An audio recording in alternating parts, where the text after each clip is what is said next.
Assalamualaikum warahmatullahi wabarakatuh. Nama saya Kofifa Saria Sibuan dari kelas EKI 2G. Pengertian ilmu ekonomi. Ilmu ekonomi adalah suatu studi mengenai individu-individu atau masyarakat membuat pilihan dengan atau tanpa penggunaan uang dengan menggunakan sumber-sumber daya yang terbatas, tetapi dapat digunakan dalam berbagai cara untuk menghasilkan berbagai jenis barang dan jasa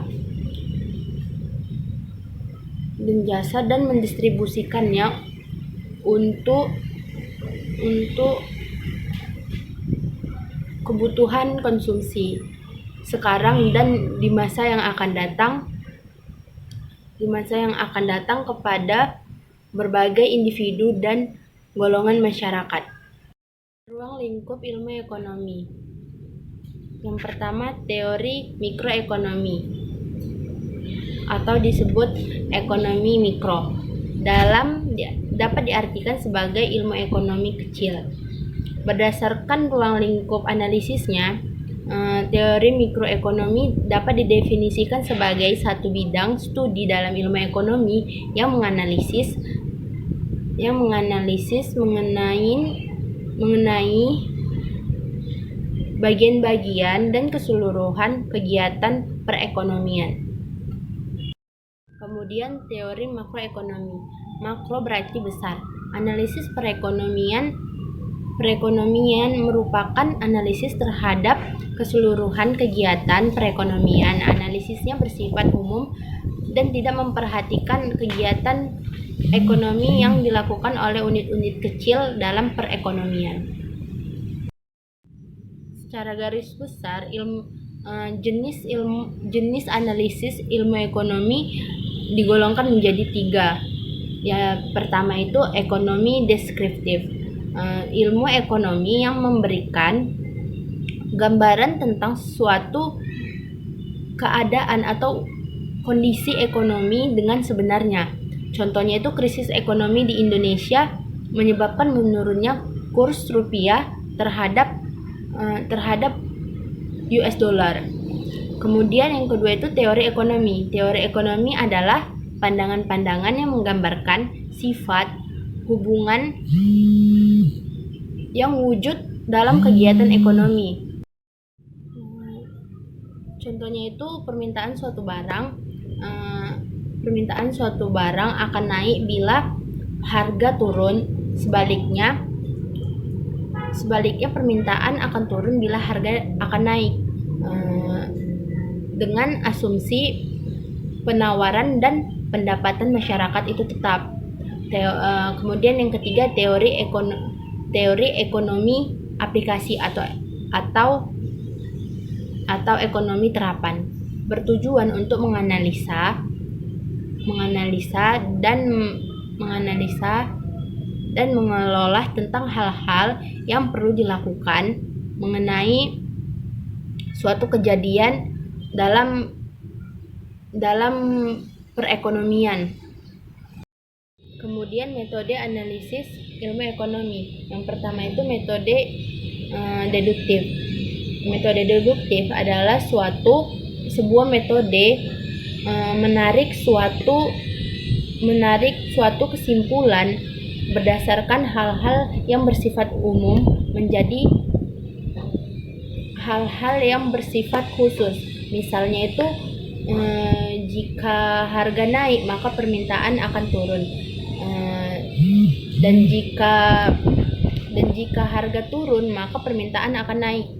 Kemudian metode induktif disebut juga sebagai metode empiris, yaitu menarik suatu kesimpulan dari hal-hal yang khusus menjadi hal-hal yang umum.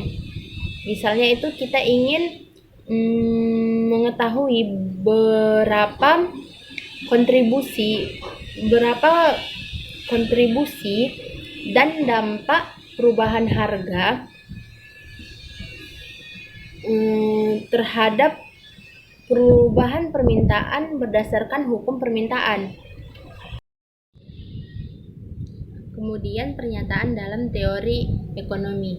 Yang pertama itu pernyataan positif. Pernyataan positif adalah pernyataan yang merujuk pada kondisi yang sebenarnya yang akan terjadi berdasarkan fakta yang ada sehingga dapat dibuktikan keabsahannya. Contohnya itu harga-harga suatu barang akan meningkat bila barang langka di pasaran. Kemudian pernyataan normatif. Pernyataan normatif adalah pernyataan bertujuh mengandung arti apa sebaiknya yang harus dilakukan bila ingin sesuatu yang diharapkan menjadi kenyataan. Permasalahan ekonomi yang pertama itu mazhab Bakir Assad. Mazhab Bakir berpendapat bahwa masalah ekonomi muncul karena adanya distribusi yang tidak merata dan adil. Kemudian mazhab mainstream berbeda pendapat dengan mazhab Bakir. Mazhab kedua ini justru setuju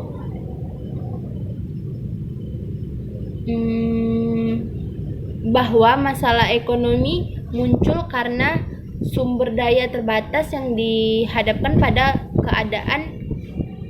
pada keinginan manusia yang tak terbatas. Kemudian yang ketiga, mazhab alternatif kritis.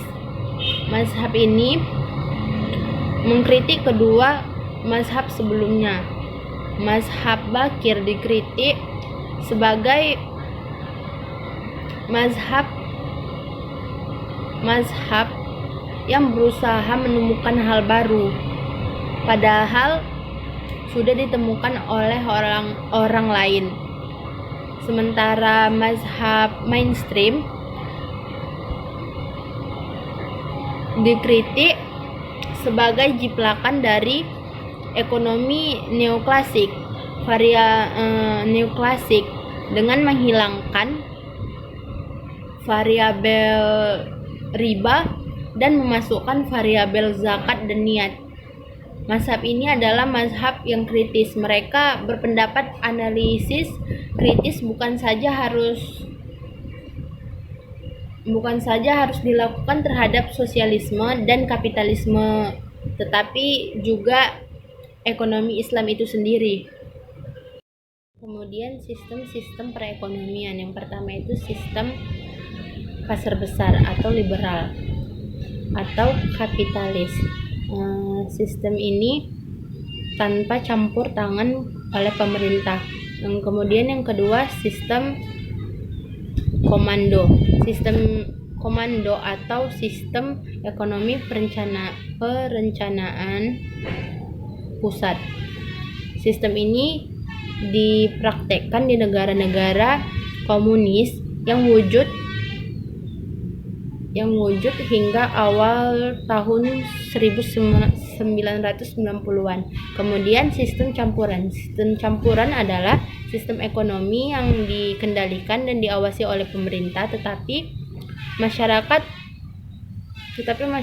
masih punya kebebasan yang cukup luas untuk menentukan kegiatan-kegiatan apa yang ingin mereka jalankan.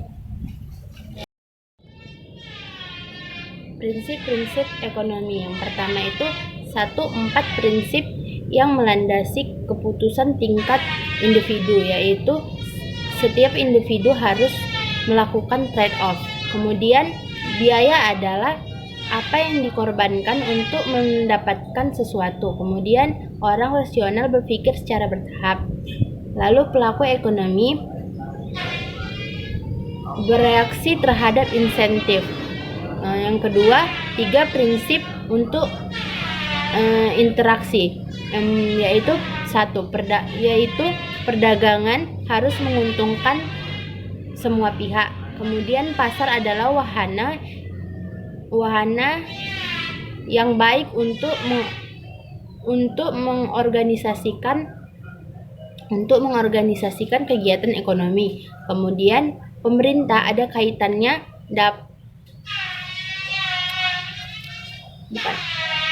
pemerintah ada kalanya dapat memperbaiki hasil